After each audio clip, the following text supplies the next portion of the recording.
You're listening to Accents, a radio show for literature, art, and culture. I'm your host, Katerina Stoikova, and my guest today is poet and teacher Jim Hanna. Hi, Jim. Welcome to the show. Thank you, Katerina. How are you? I'm doing great. Very excited to talk to you. This is your first appearance on Accent. Yes, and I'm excited also.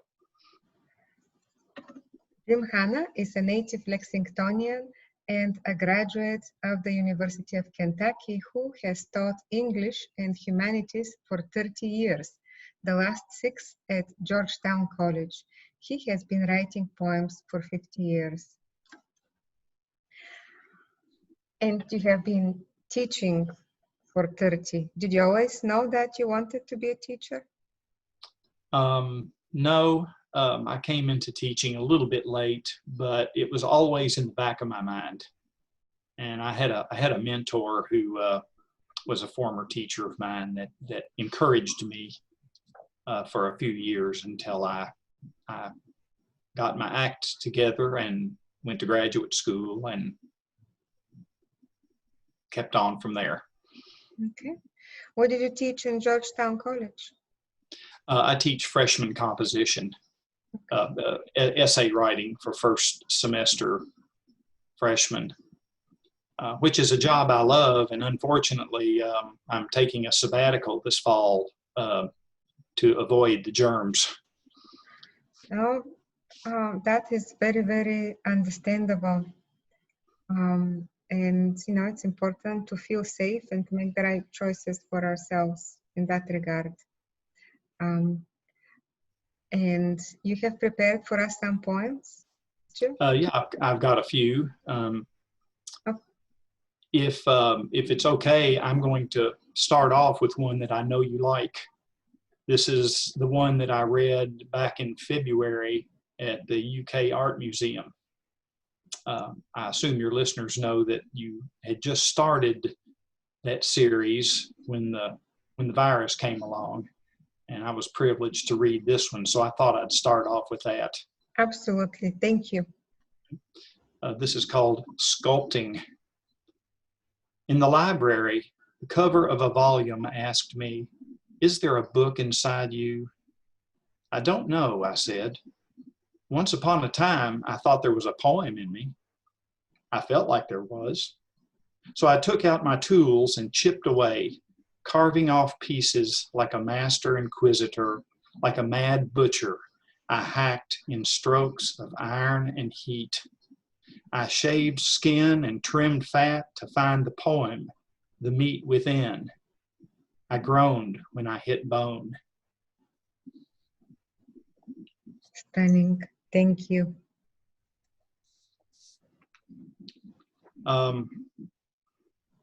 That's what I call a theory poem, a poem that's explicitly about writing poems. Do you do those yourself? Somebody once told me, and I think it was a college professor, said all poems are about writing poems, which may or may not be true, but some are explicitly about that. And something to think about.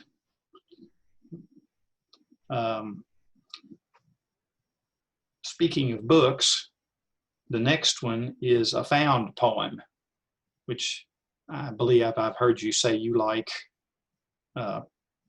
before. This one is from Vitruvius, the Roman architect who wrote a book he wrote 10 books on architecture, which that's the title of the book. It's not a thick volume. I think architecture students still read this today, and it's a book that is very interesting to read, especially if you want to build a Roman temple. And Vitruvius is where Leonardo da Vinci got the name for his Vitruvian Man. The sketch in his notebooks with the proper proportions and the arms outspread. So this is poem found in Vitruvius. In summer, the heat makes everybody weak, but in winter, they are given a solidity by the cooling off. For heat is a universal solvent, melting out of things their power of resistance and sucking away their natural strength with its fiery exhalations, so that they grow soft and hence weak under its glow. We see this in the case of iron, which, however hard it may naturally be, yet when heated thoroughly in a furnace fire, can be easily worked into any kind of shape, and still, if cooled while it is soft and white hot, it hardens again with a mere dip into cold water.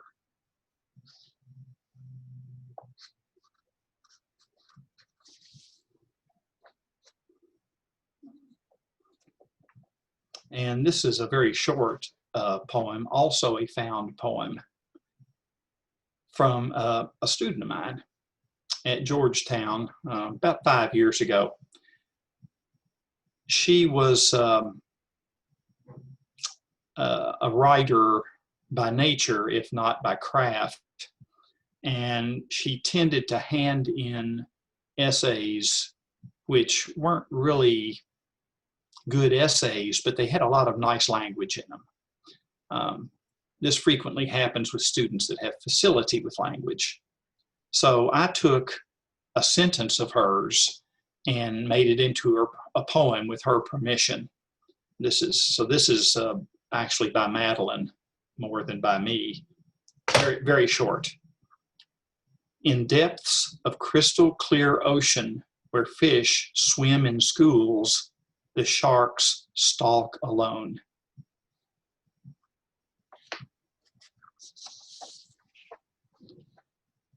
Which I thought was a great sentence. It just didn't belong in an essay. It belonged as a poem.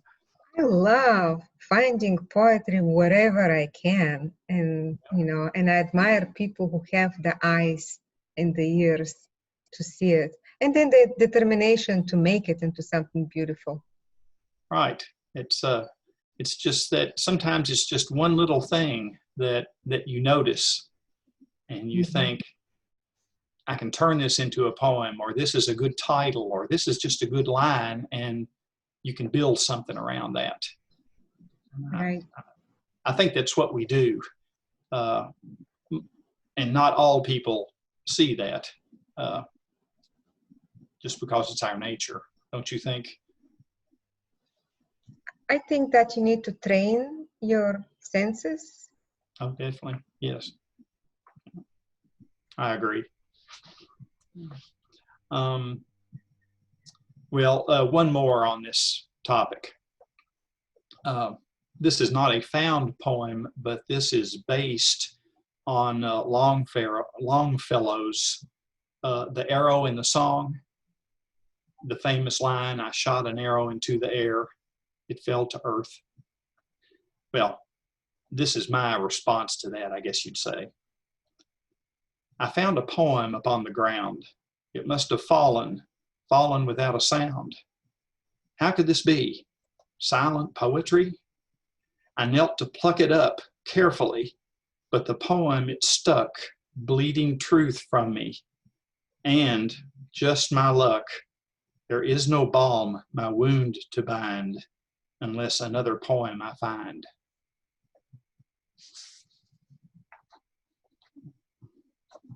I had a little fun with that one.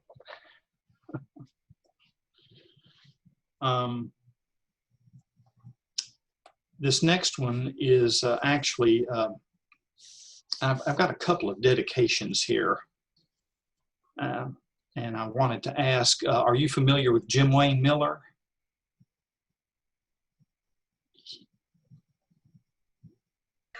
I've read a book of his.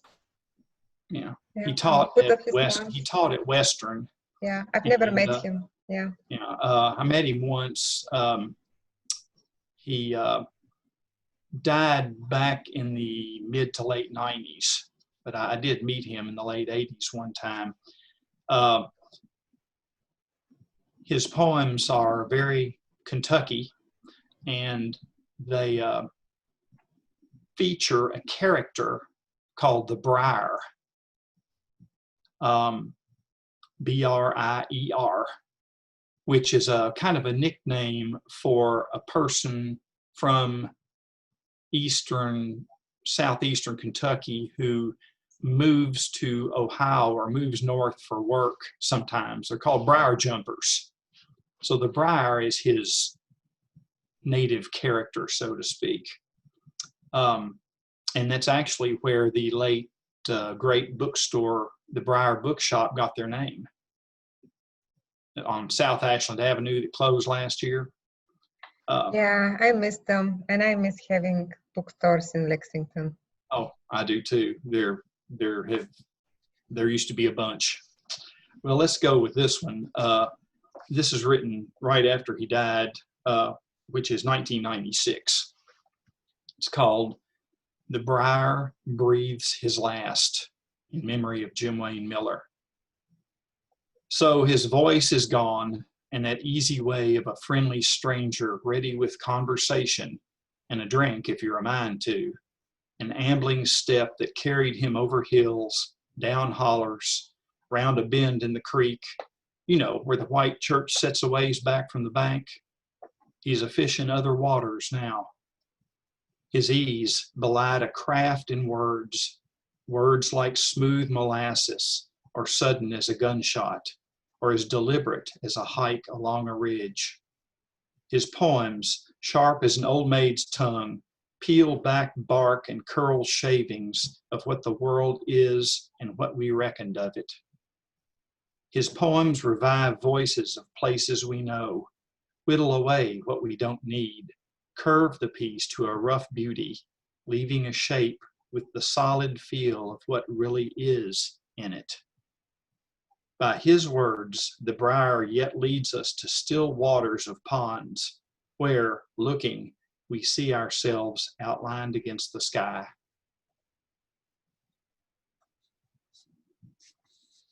And I've taken some images from his poems. I'm sorry to say they're not all mine. I wish I could write like he did. Another is a sonnet for Jane Gentry Vance. Did you know Jane? Now I knew Jane and I loved her. And I don't know a person who knew her who didn't love her. Well, she was a special person, and I met her after I retired from the public schools. I had a fall semester coming up with no school, so I took her class, workshop class at UK, which I think was probably the last class she ever taught, and got to know her. And this was written after she died in 2015, and I read this at her memorial service at the Carnegie Center. And this is actually a sonnet. It's called "She Sought a Diction Spare," sonnet for Jane Gentry. If she could see this, Jane might be uneased. A sonnet? Not exactly to her taste. Constraints, she said, included ancient forms and language we derive from Latinates. The fancy word was to be shunned outright, and in its stead an Anglo-Saxon fist swung wide, direct in jousting with the world to capture what it means to be alive. But her keen sight and sense so delicate of English helped her temper such brute force as gave Jane such a sharpened gentleness that sought to find a truth in every day, a curve, a lilt, a drop of dew that hangs above our heads as we anticipate. Well, I remember you reading that. Oh, do you? Because, okay. Yeah, because I was there at the memorial, and I remember the poem. And for listeners of Accents, there is an hour-long interview with Jane Gentry on the Accents website. Well, she was quite a teacher. Yeah. as well as a poet. And I've got to tell you, I hope your readers don't mind me digressing a little bit, but I just retired from public schools. I took this class in poetry writing, and it's the most fun I've ever had in the classroom. There was Jane, and there was me, and then there were, a lot of students, 21, 22 years old. So I got not only to write and experience that, learning from her, but I also got to see how she interacted with students from a teacher standpoint, and she was just an excellent teacher, which is why people loved her. Her students did anyway. That was a lot of fun.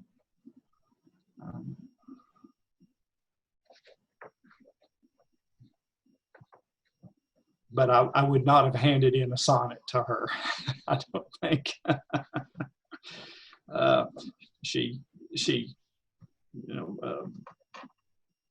wasn't too hung up on traditional stuff. I find sonnets fun to write, though. I don't know if you ever try them or not. Well, I rarely write them. I rarely write in form. I write everyone else each once in a while. And ghazals, those are some forms that I write. I have written one or two sonnets as an exercise, but it has never been a go-to kind of thing for me. Well, I kind of refer to them for myself as writing exercises, but sometimes they produce something that's better than I thought it would be. Well, I think that sonnets require a particular way of thinking. And if you don't naturally think in that way, then it would be difficult to feel natural for you to write them. Like, Shakespeare, you could tell that he thought in sonnets. That's how his thoughts arrived into his head. Yes, yes.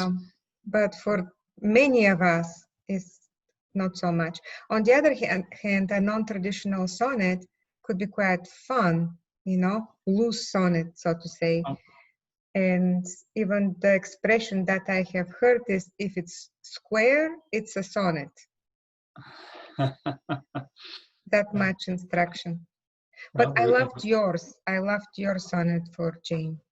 Oh, well, thank you. Thank you. I've got one other one I might get to here. And this next one is one that also has something to do with school. Again, 4 or 5 years ago, as my dad was aging and was having some trouble, with age-related things. Although his mind was sharp, thank goodness. And I was actually at the coffee shop at Georgetown doing some work.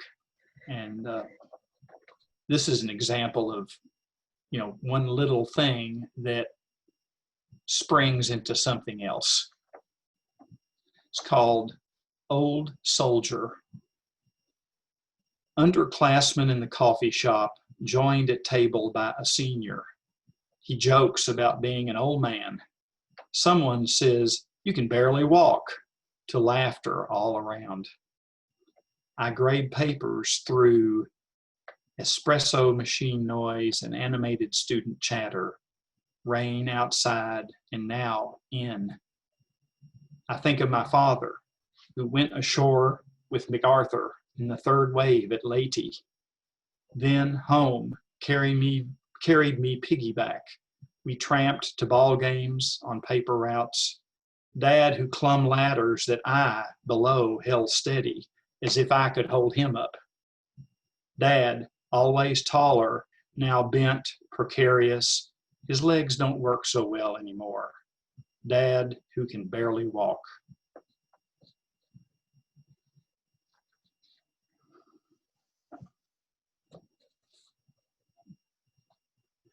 Um,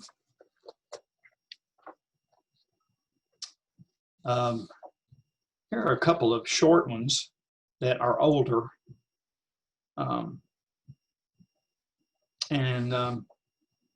Well, they're kind of descriptive.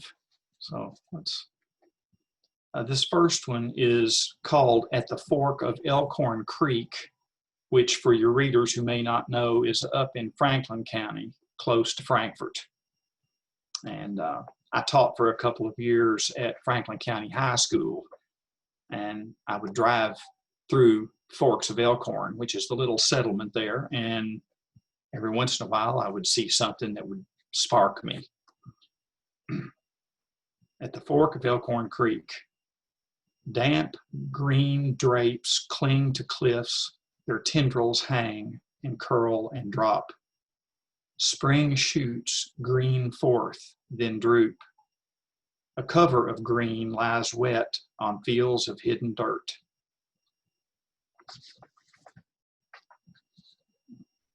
I hope that gives an image. And speaking of students, this is quite a while ago, but I still remember that that poem had 3 verses. It has 3 verses. It had 4 verses. And I had a kind of a conclusion at the end, kind of a, I don't know, I don't want to say philosophical, but kind of a moral or a concluding kind of verse. And I showed the poem to a student, and he said, "I don't think you need that last verse." And I immediately realized that no, I didn't. That it was fluff. It was emotional fluff, and so I dropped it, and that made for a much nicer, I think, 3-verse poem.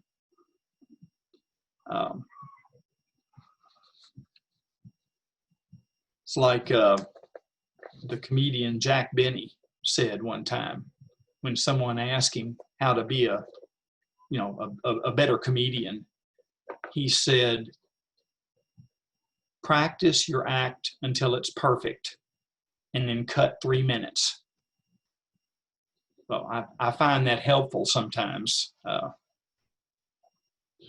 This second one is also short, or this next one, it's called Still Life. Apple, color of sin. Your crimson skin surrounds the flesh, surrounds the seed of the flesh and the skin in your red sin.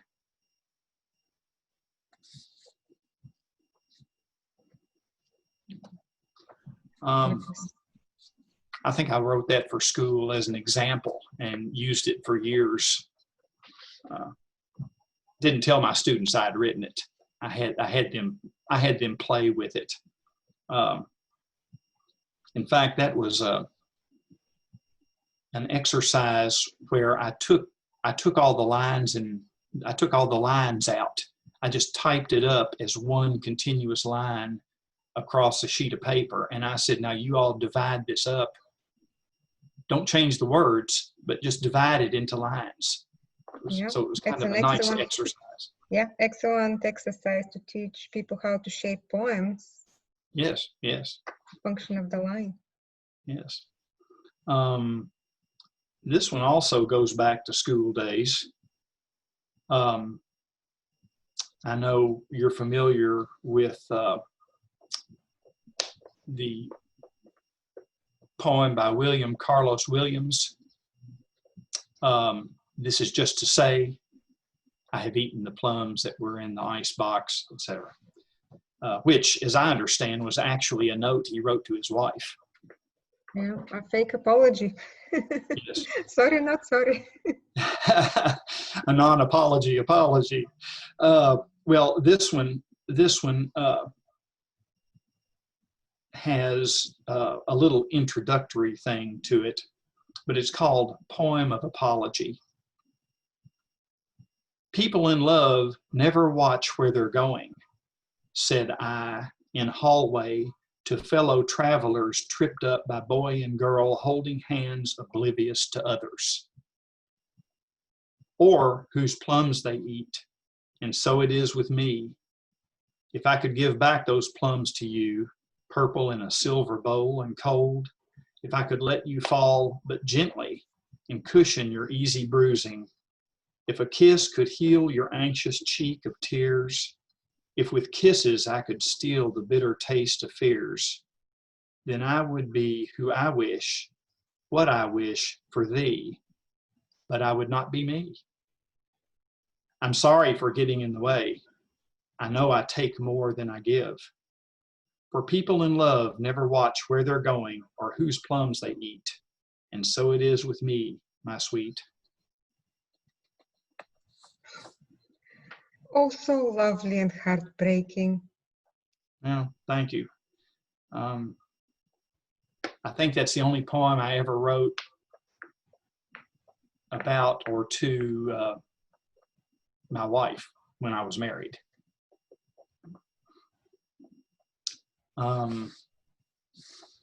Here's another theory poem, if you don't mind hearing another one of these. And I'm not trying to name drop, but I'm just wondering if you have known the same people that I know. Did you ever know Harry Brown down at Eastern? Okay.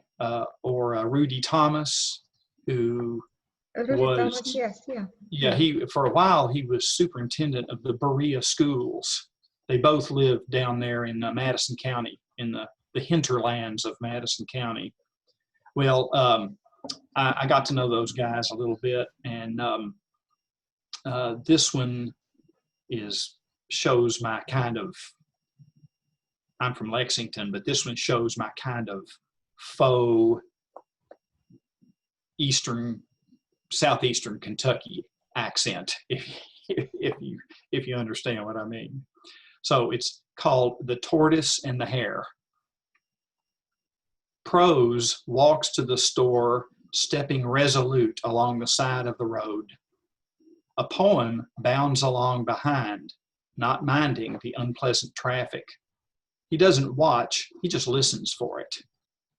Prose has his mind set on a list of goods, an exchange of money, the weight of a sack full of cans. The reward for this chore will be a Hershey bar. He whistles a tune he learnt from the TV.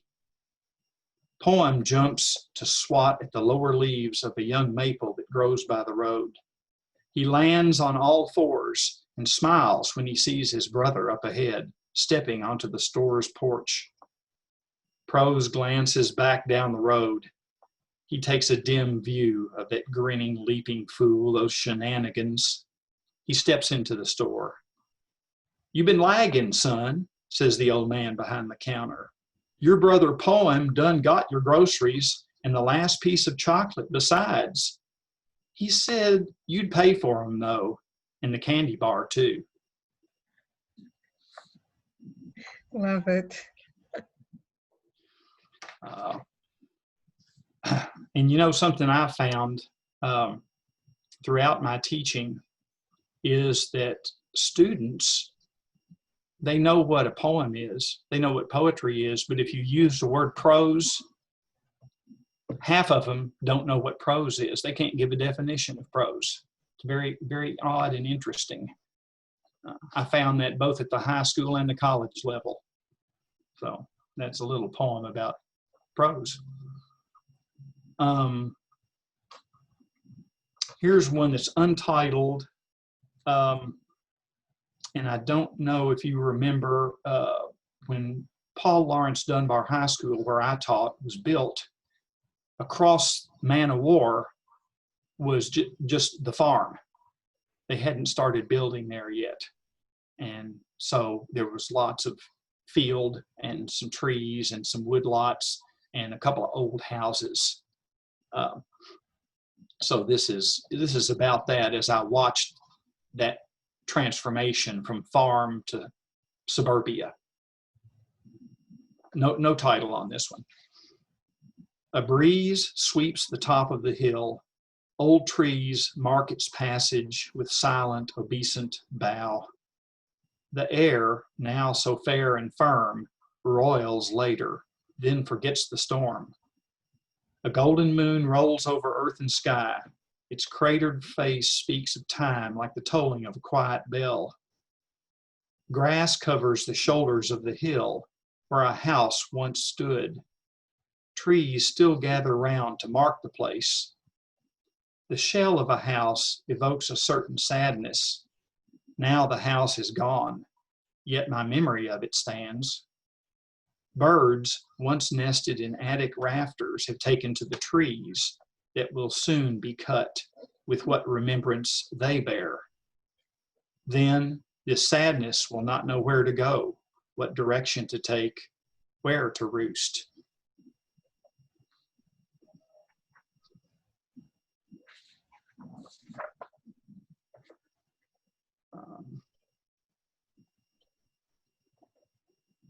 And of course now that whole area is suburbs, houses, apartments, etc. It was a really nice, beautiful farm over there.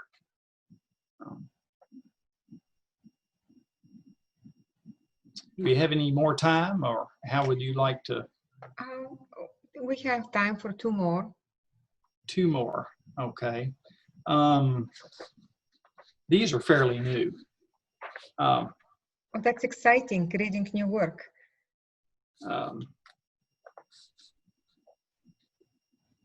This first one was, oh, I've got a date on it. There we go, May 27th. So a couple of months ago. And this is in front of my house. Spring morning. Light comes in the east, washes out stars. Only old Jupiter remains. He hovers over highest limbs of the neighbor's oak, just out of reach. Birds sing, lustily, I suppose. A bat or two flutters around in frantic love of bugs. Air is barely still and just cool enough. Birds sing, songs blend, cacophonous. More bats against the brightening sky. Birds sing and rouse light to show houses still in slumber. 3 crows flap, squawking overhead. No melody there. A car rolls past on the road, trailing a wash of sound, awake like breaking wave. Jogger with flashlight faintly shining passes by on the sidewalk. The world is up. Birds sing. And this one may require a little footnote.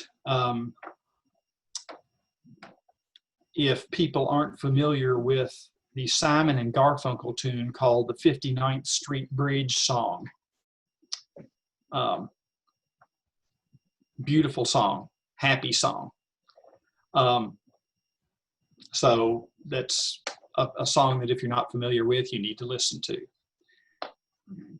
And I entitled this the 59th Street Bridge Song. This was written last Wednesday, so I'm not sure it's done, but let's hear it, okay? There's a lot of water under that bridge since I sang it to my daughter when she was an infant and woke up crying at 3 a.m. and I walked her round and round the kitchen table. The marriage is long gone. She is married herself now and wouldn't remember a thing about this, but when I heard that song on the radio tonight and recalled the freshness of being a father for the first time, holding my little girl, full of hope for her, when I felt that again after the flowers have all grown and the promise is broken, I cried like a baby.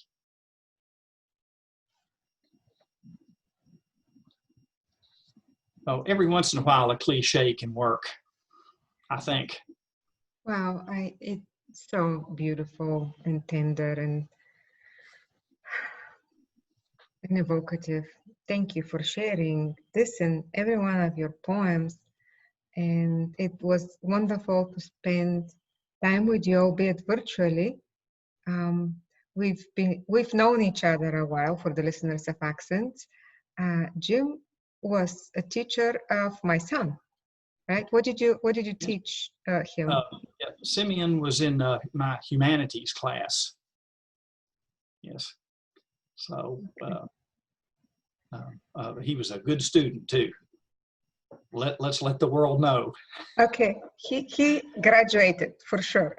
Oh yes, yes. He graduated, went to college and graduated that as well. Good. One last question for you, Jim, and it is, what is the most important thing you teach your students? If there is one thing you want them to remember from your class, what is it?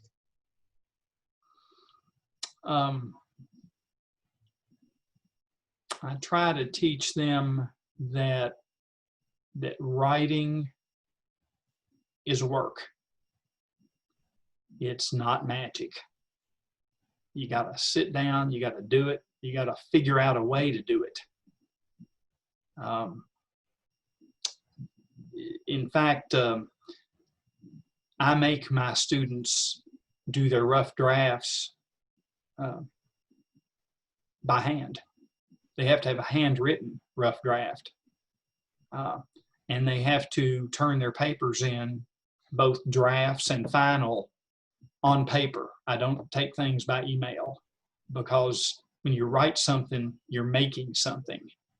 It's a physical thing. It's a physical process. And so it's work, and you've got to do the work. You can't just spout things off the top of your head, as you well know, as every writer knows. So I think that's the one thing. Thank you so much, Jim. I appreciate you, appreciate your time, and stay healthy, stay safe, and talk to you soon. Okay, thank you.